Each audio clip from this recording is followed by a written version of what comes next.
जी अस्सलाम वालेकुम क्लास।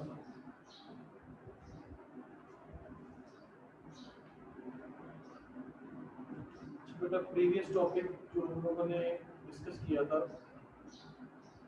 उसको डिटेल से एक दफ़ा आप लोगों को मैंने कहा था कि पढ़ना है आप लोगों ने, तो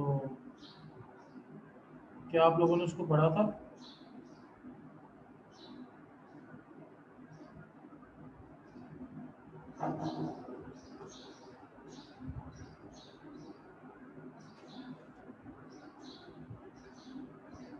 लास्ट टाइम में हम लोगों ने रेक्टिफिकेशन वाला टॉपिक डिस्कस किया था, उसको आप लोगों ने घर से पढ़ा था। उसमें किसी किस्म की कोई प्रॉब्लम है तो यू हैव 5 मिनट्स, तो आप उसको डिस्कस कर लें, मैसेज करके बता दें। मैं उस पॉइंट को दोबारा से डिटेल से डिस्कस कर लेता हूँ, और अगर कोई इशू नहीं है तब भी बता दें। देन फिर हम आगे ट्रांजिस्टर की तरफ मूव ऑन करते हैं।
जी बेटा, किसी बच्चे को कोई सी किस्म की कोई प्रॉब्लम है, यहाँ आगे स्टार्ट करें, मैसेज करके बता दें मेरा बेटा।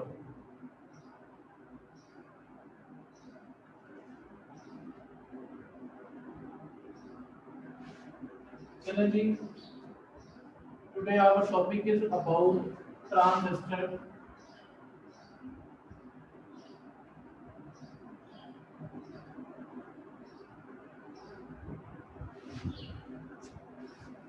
जो ट्रांजिस्टर है इसका वर्ड निकला है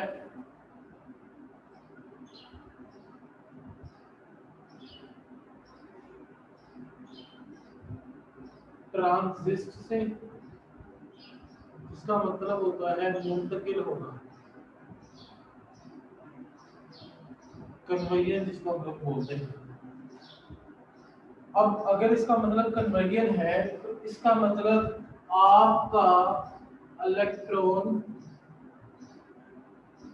शिफ्ट करेगा होल के साथ और होल शिफ्ट करेगा इलेक्ट्रॉन के साथ। It's means that it will be a reversible process.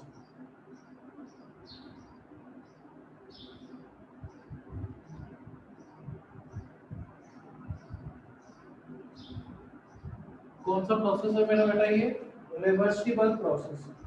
तो सबसे पहले हम लोग इसकी डेफिनेशन करते हैं ट्रांजिस्टर की, कि ट्रांजिस्टर है क्या।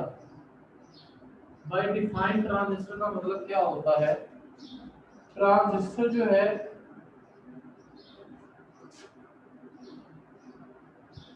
It is simply sandwich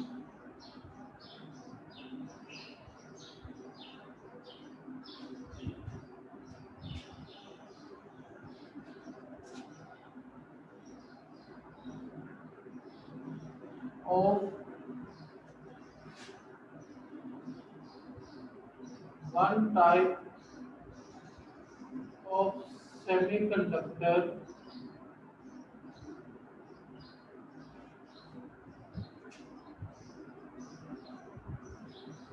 material between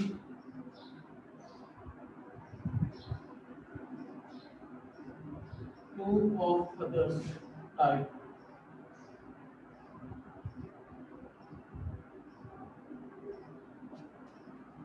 आपको वो डेफिनेशन में एक चीज बता रहा है, वो कह रहा है कि ये एक सैंडविच है। What is made by sandwich? Sandwich में अगर आप लोग कभी आप हम लोग जब सैंडविच खाते हैं तो दो ब्रेड सरफेस होती है, ठीक है, उसके दरमियान में एक लेयर होती है मटेरियल की। तो वो यही बात कर रहा है, सिंपली एक सैंडविच है of one type of semiconductor, जिसके अंदर एक सिंगल टाइप ऑफ होगी सेमीकंडक्टर की, और उसको कवर किया होगा दूसरी अदर दो टाइप्स ऑफ मटेरियल है, जिनको क्या किया होगा, बाकी दो टाइप्स ऑफ मटेरियल ने कवर किया होगा। It is just look like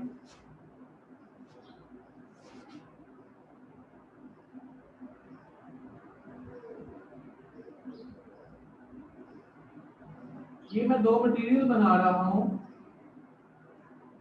मैंने ये जो दो मटेरियल बनाए हैं मेरा बेटा, ये है P N P and this will be N P N.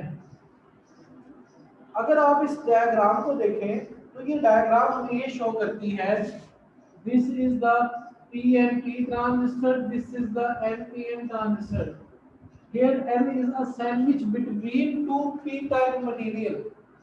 वो कह रहा है कि फिगर 1 के अंदर आपके पास जो P मटेरियल है वो सैंडविच है दो P टाइप मटेरियल के अंदर। ये देखिए ना, P मिड पॉइंट है किसका, सॉरी N मिड पॉइंट है किसका, between two P terminals, P mid point है बिटवीन टू N टर्मिनल्स। तो फिगर 1 और फिगर 2 हमें डिफरेंशिएट कर रही है कि आपके पास जो मटेरियल की सैंडविच नेचर है, it will B change with respect to the nature of the material, nature of the material के लिहाज से मिल भी क्या हो जाएगी, चेंज। यहाँ तक की प्रॉब्लम, ट्रांजिस्टर की बेसिक्स क्लियर हो गई है।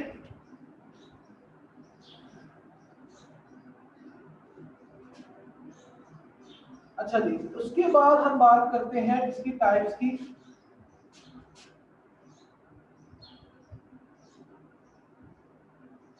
Types of transistor.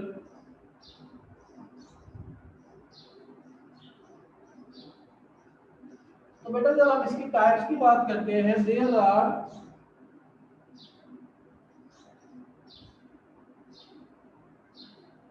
To types of transistor. Transistor की हमारे पास दो टाइप्स हैं। The first one will be NPN transistor and the second one will be PNP transistor। जो मैंने आपको डायग्राम्स बना के दिखाई, NPN और PNP ट्रांजिस्टर, तो इनकी बाय सिंबॉलिकली डायग्राम ये होगी, बाय रिप्रेजेंटिव डायग्राम ये होगी। Operational diagram will be change. तो ऑपरेशनल जो डायग्राम होगी, it will depend upon the nature of the material, कि आप लोगों का नेचर ऑफ द मटेरियल उस पे क्या लाई करता है। ठीक हो गया। उसके बाद हम आते हैं इसके पार्ट्स की तरफ।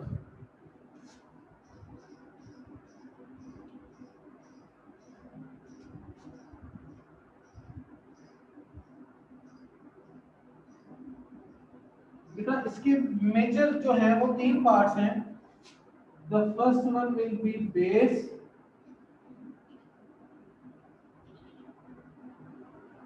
emitter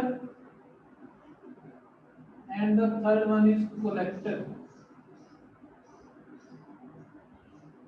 मेरा बेटा कितने पार्ट्स हैं इसके? तीन पार्ट्स हैं। कौन कौन से हैं? बेस, emitter और collector। अच्छा, वर्ड बता रहा है, वर्ड रिप्रेजेंट कर रहा है। बेस क्या होगा? मिड पॉइंट होगा, जो उसको बेस प्रोवाइड करेगा। emitter क्या होगा? जो emit करेगा इसको, इलेक्ट्रॉन्स को। कलेक्टर क्या होगा? जो कलेक्ट करेगा डाटा को, यानी कि electrons will be received, which will be emitted by the emitter junction। वो कह रहा है कि आपके पास जो बेस है वो तो मिड रीजन है, अदरवाइज जो इमिटर होगा वो इलेक्ट्रॉन इमिट करेगा और बेस क्या करेगी, रिफ्यूजिंग रीजन हो जाएगा जहां से वो पास आउट करके जाएंगे। और कलेक्टर क्या करेगा, कलेक्टर जो इलेक्ट्रॉन वो इमिट करेगा कलेक्टर उसको रिसीव कर लेगा। यहाँ तक की प्रॉब्लम बेटा मैसेज करके बता दें if you have any problem, क्योंकि ये लॉन्ग क्वेश्चन है इस वजह से मैं बार बार आप लोगों से पूछ रहा हूँ। जितना करवाया वो क्लियर है आप लोगों को, उसमें कोई प्रॉब्लम तो नहीं है।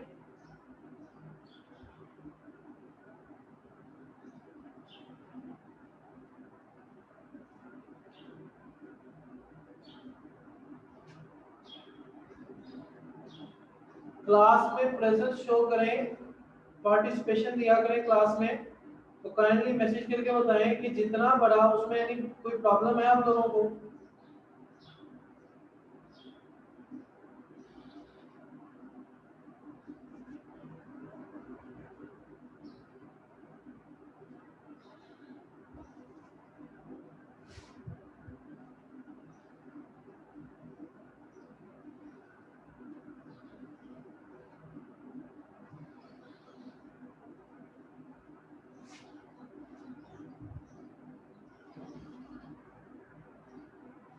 अच्छा बेटा अब हम लोग बात करते हैं, हमने जो पार्ट्स डिस्कस किए थे कि उनके क्या हालात है, वो किस तरह से डिफाइन किए जाते हैं। First of all we will discuss about base. Base क्या है, बेस को थोड़ा सा अगर हम डिटेल से डिस्कस करें, बेस जो होती है वो एक सेंट्रल रीजन पॉइंट है, ठीक है, जिसे हम लोग बेस कहते हैं। यूजुअली जो बेस का थिकनेस ऑर्डर होता है वो 10⁻⁻⁶ होता है।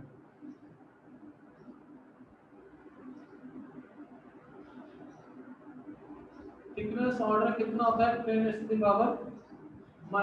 ये इसका पहला पॉइंट है।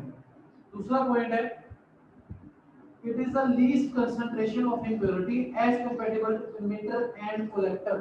दूसरा पॉइंट हो गया लीस्ट कंसंट्रेशन है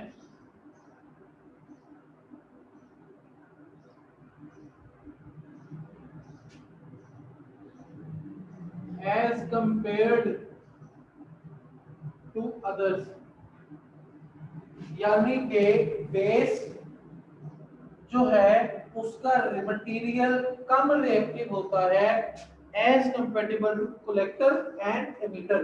कलेक्टर भी मोस्ट रिएक्टिव होता है, एमिटर भी मोस्ट रिएक्टिव होता है, इवन हाउ जो बेस होता है वो लेस कंसंट्रेटिव होता है, वो इतनी जल्दी से रिएक्ट नहीं करता।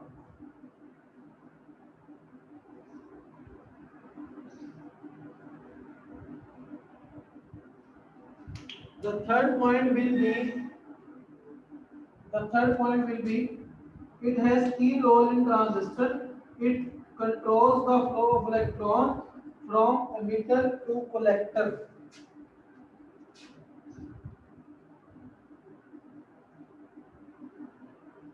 Key role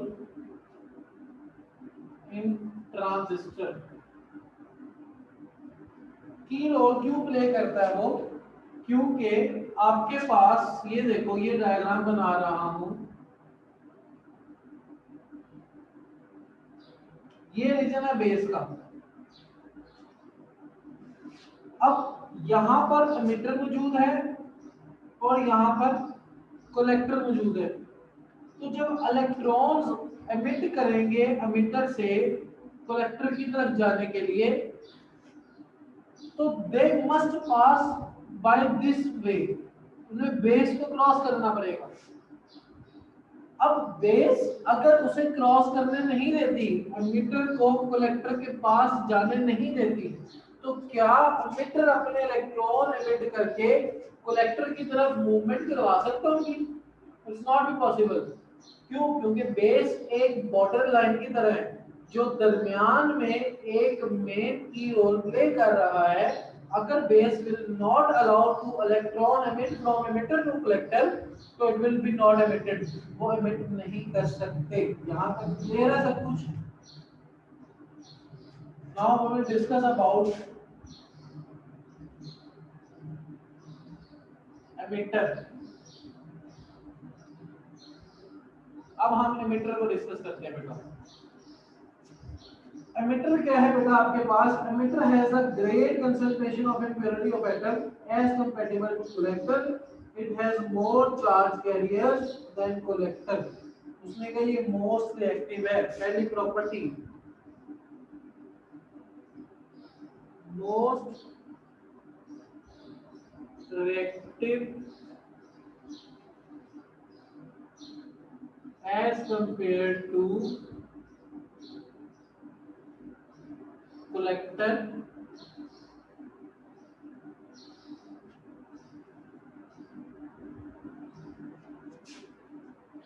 and have more charge carries.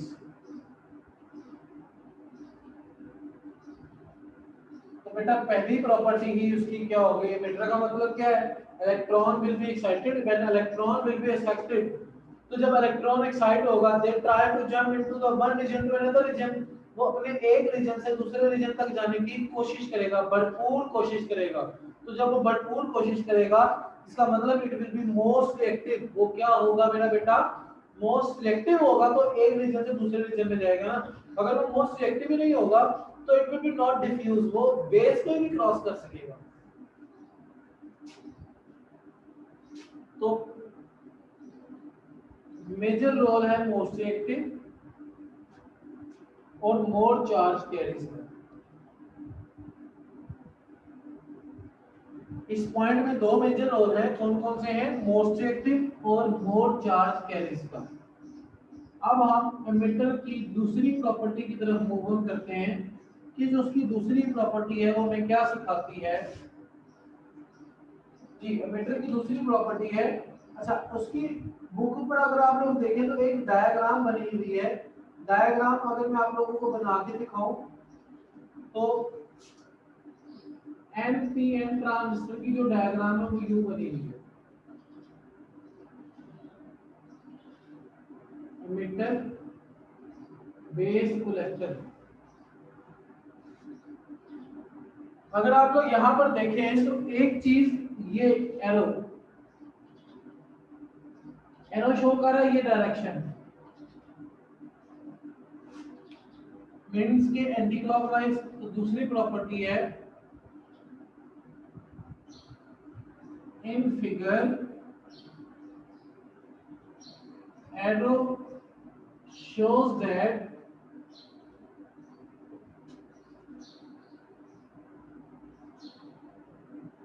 direction of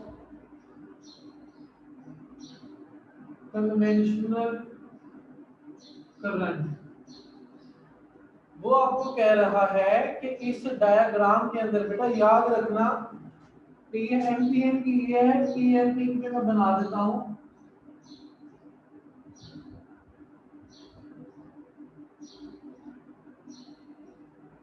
emitter collector base.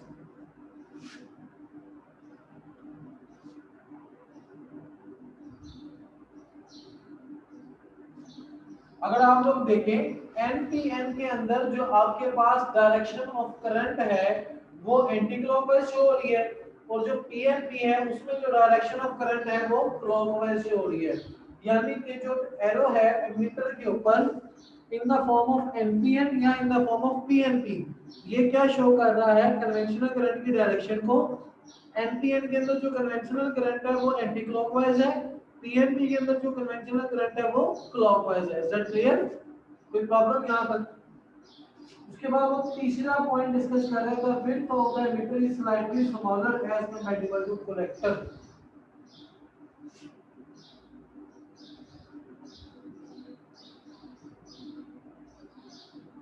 width is slightly smaller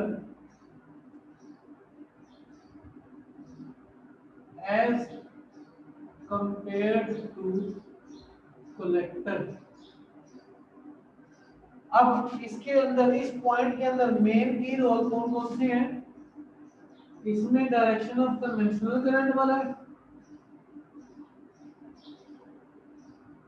और इसमें स्लाइटली स्मॉलर है इसकी विड्थ। क्लियर हो गया। अब हम आते हैं बेटा कलेक्टर की तरफ। तीसरा मेन रोल हमारा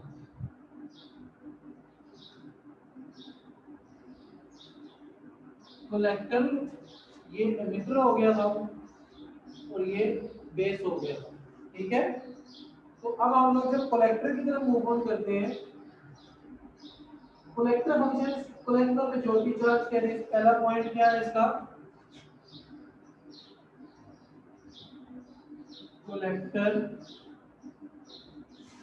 कलेक्ट मेजॉरिटी चार्ज कैरीज, क्या करता है, चार्ज को कैरी करता है, रिसीव करता है, कलेक्ट करता है। कलेक्टर की जो कंसंट्रेशन है of impurity as comparable to emitter less है,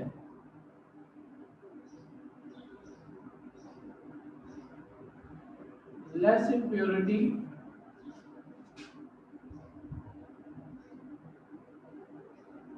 as compared to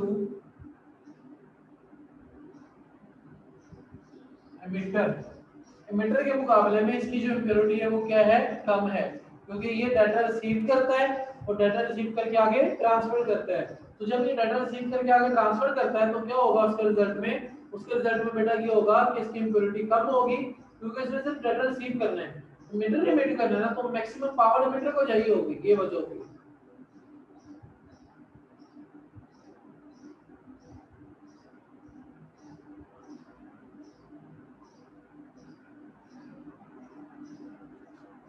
तीसरा पॉइंट है size of collector is greater than emitter because it dispute maximum energy। ये क्या करता है, मैक्सिमम एनर्जी को वेस्ट करता है, जाया करता है। तो डिस्प्यूट एनर्जी मेन पॉइंट है, लेस इम्प्योरिटी मेन पॉइंट है, और collect majority charges main point.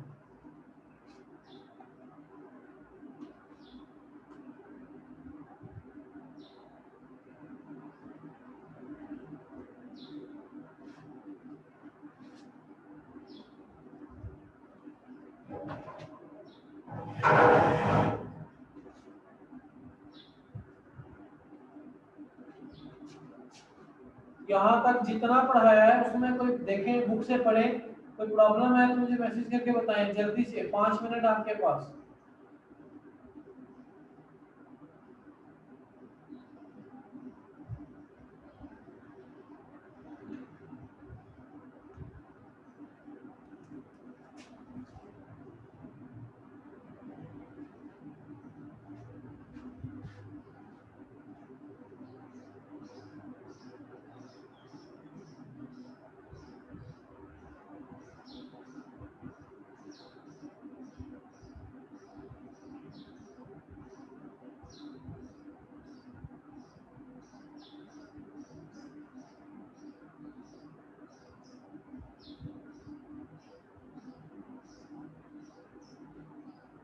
जी मेरे बेटा इसको पढ़े, इसमें कोई प्रॉब्लम आती है तो मुझे बताएं जल्दी से, शाबाश।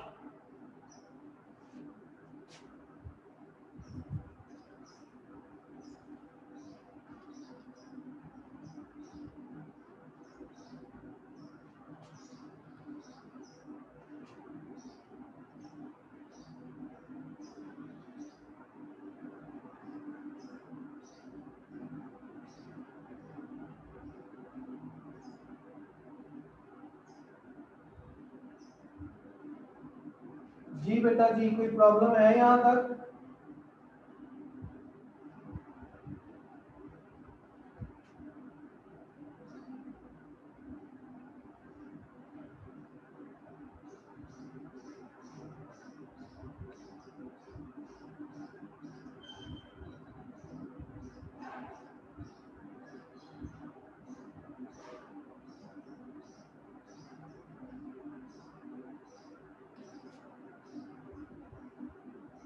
चलिए जी नेक्स्ट टॉपिक स्टार्ट करते हैं, ट्रांजिस्टर एज एन एम्पलीफायर। तो ट्रांजिस्टर एज एन एम्पलीफायर को स्टार्ट करने से पहले एक चीज को हम थोड़ा सा ब्रीफली डिस्कस कर लें।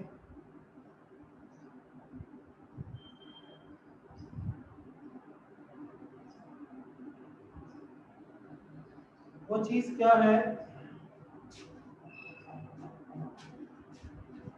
इसको रेज कर दूं, इसमें कोई चीज सीखनी है, कुछ पूछना तो नहीं है आप लोगों ने?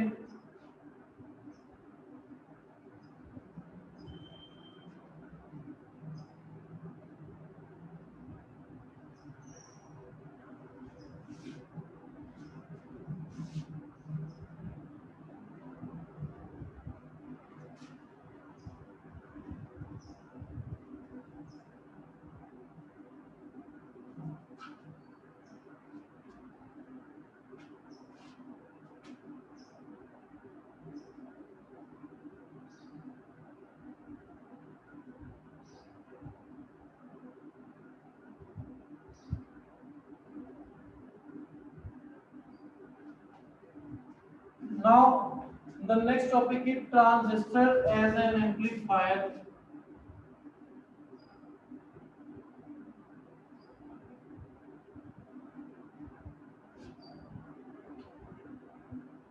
जो वर्ड एम्पलीफायर है,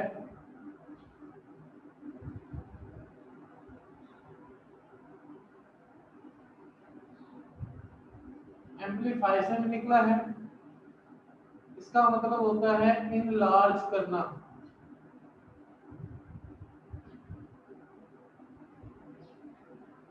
यानी कि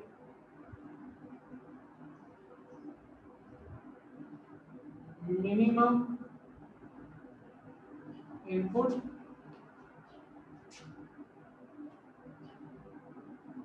मैक्सिमम आउटपुट।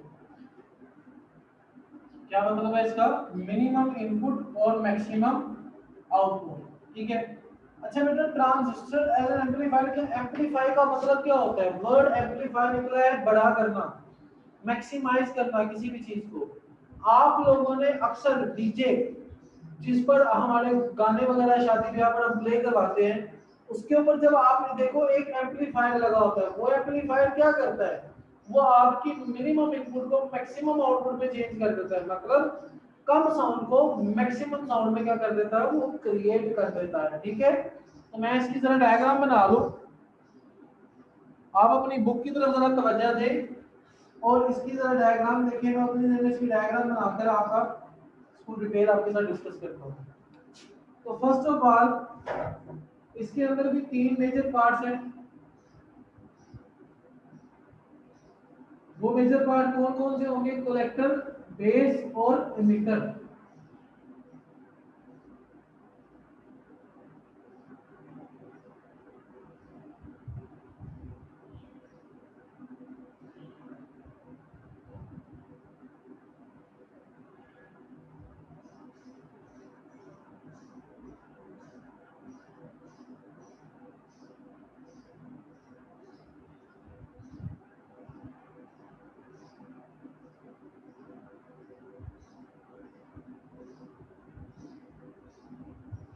जी बेटा जी, just wait a minute, diagram को ड्रॉ कर दूं ताकि आप लोगों को फिर दिखाई जाए तो उसमें कोई प्रॉब्लम ना है।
जी बेटा, अब हम लोग अपने टॉपिक की तरफ थोड़ा सा डिस्कस करते हैं।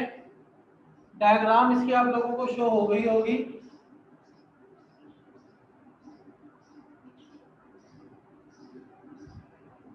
ये आपके पास बेस है,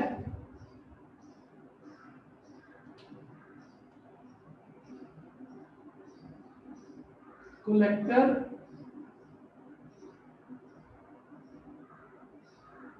एमिटर, दो बैटरीज लगी हुई है। कितनी बैटरीज लगी हुई है? दो। एक बैटरी लगी हुई है बेस 2 मीटर में, एक लगी हुई है कलेक्टर टू, सॉरी एक लगी हुई है कलेक्टर 2 मीटर में। मतलब ये आपके पास होगा इनपुट, वो आपके पास क्या होगा? आउटपुट। ठीक है, तो थोड़ा सा हम लोग इसको ब्रीफली डिस्कस करते हैं।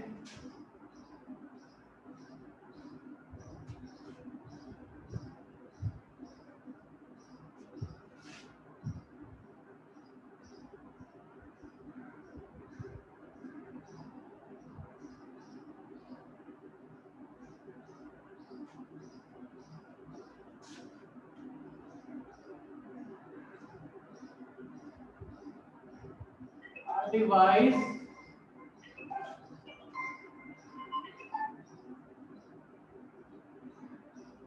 which is used to amplify the input signal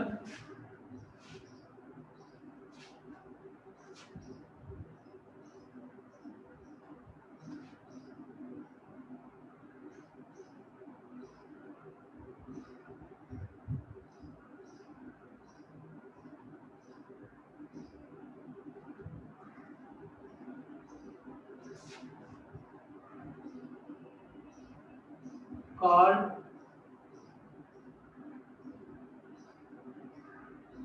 transistor as an amplifier।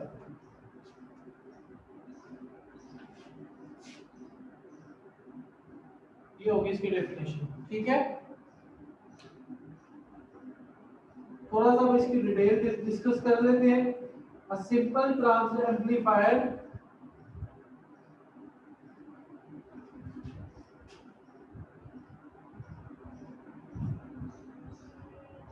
and simple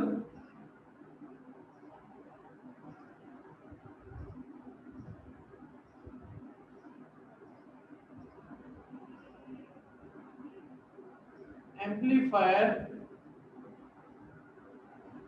as shown in figure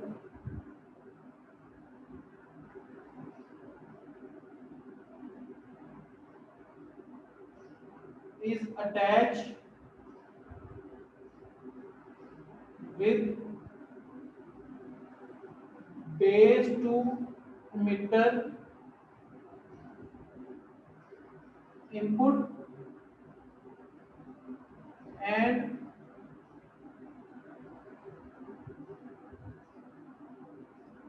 collector to emitter as output. उसने कहा बेस टू मीटर के साथ ये इनपुट देती है, ये यहां पर लिखा हुआ है बेस टू मीटर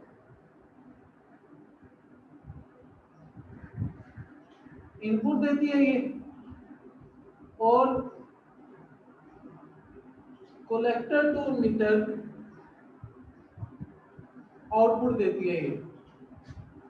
ठीक है, तो अब हम इसकी डेरिवेशन की तरफ मूव ऑन करते हैं।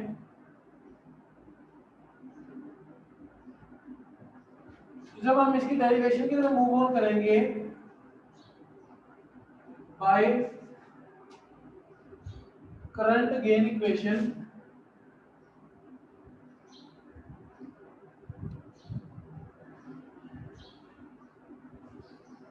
अच्छा बेटा, करंट गेन इक्वेशन आपके पास क्या है? करंट गेन इक्वेशन आपको रिप्रेजेंट करती है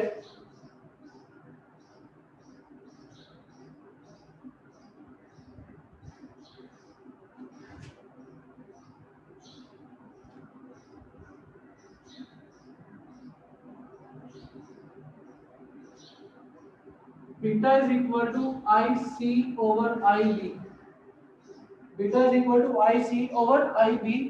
तो by this equation I C is equal to beta I B, ये आपके पास इक्वेशन बन जाएगी। अब आपने आई बी की वैल्यू पुट डाउन करनी है,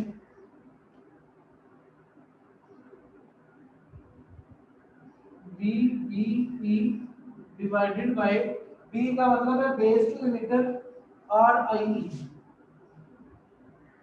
ये है आर आई ई। तो आपकी ये इक्वेशन बन जाएगी,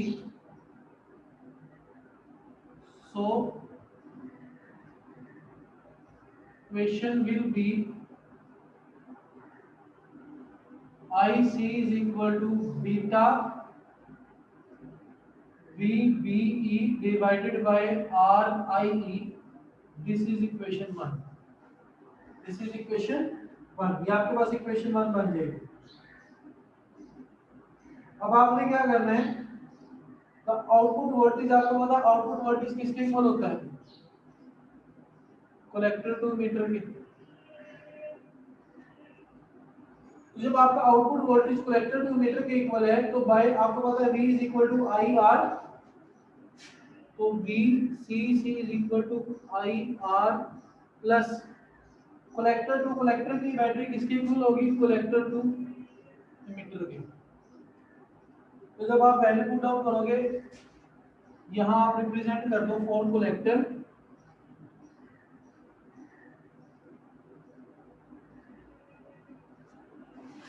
तो आपकी ये इक्वेशन ड्रा कुछ यूं हो जाएगी मेरा बेटा। अगर आपने VCE की वैल्यू निकालनी है तो VCE is equal to VCC minus ICRC, ठीक हो गया। अब आपको पता है ये जो VCE है ये किसके इक्वल है, आउटपुट के।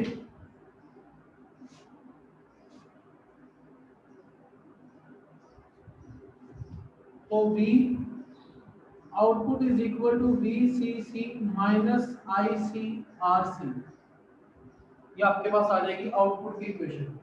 अब आपके पास जो RC और IC और RC है, IC की value by equation one, V output is equal to collector plus sorry minus IC की वैल्यू ये आपने निकाली हुई है, ये वैल्यू पुट करोगे यहाँ पर तो आपके पास ये आ जाएगा beta B B E divided by R I E into R C. तो आप इसको नाम दे दोगे इक्वेशन नंबर 2 का,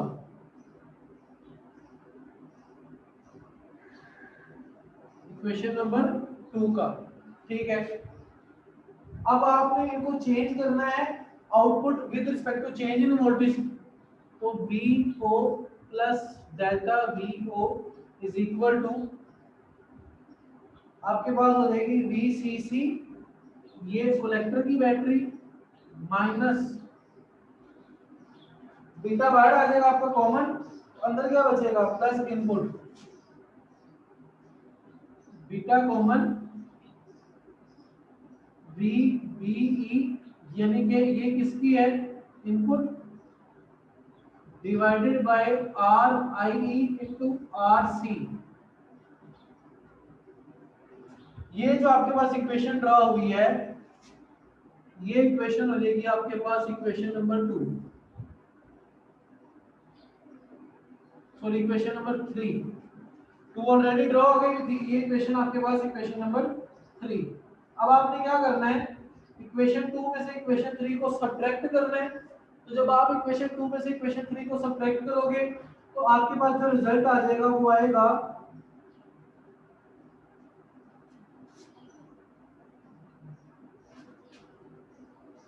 बाय सब्ट्रैक्टिंग इक्वेशन 2 फ्रॉम 3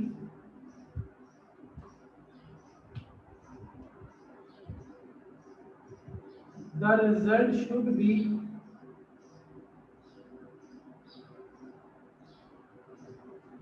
जो इसका रिजल्ट आएगा बेटा, मैं सिर्फ अब डायरेक्ट रिजल्ट लिख रहा हूँ क्योंकि टाइम शॉर्ट है, सिंपली जो सब्ट्रैक्ट है वो आप लोगों ने करना है। तो जो इसका रिजल्ट आएगा वो होगा delta V output divided by delta V input, ये इक्वल आएगा आपका beta RE divided by RIE।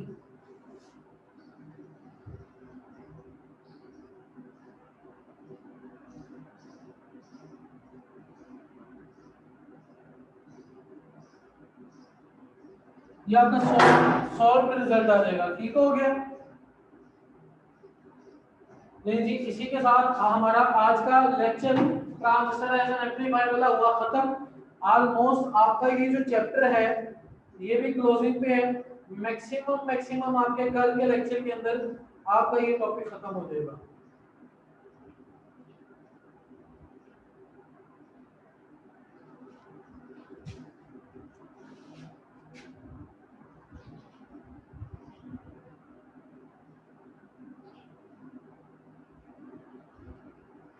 जी बेटा जी, इसको पढ़ें। इसमें कोई प्रॉब्लम आती है आप लोगों को तो कल के लेक्चर से पहले आप लोगों को 5 मिनट दूंगा, जो जो प्रॉब्लम्स होंगी उनको डिस्कस कर लीजिएगा। ठीक हो गया? यहाँ तक किसी को कोई प्रॉब्लम मैसेज करके बता दें, किसी बच्चे को कोई प्रॉब्लम तो नहीं है जी?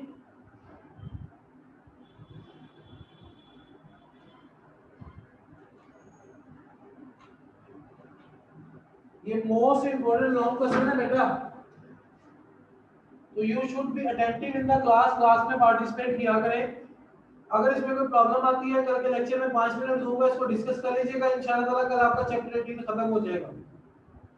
नहीं जी, class is going to be ending. अपना ख्याल रखिएगा। अल्लाह हाफिज।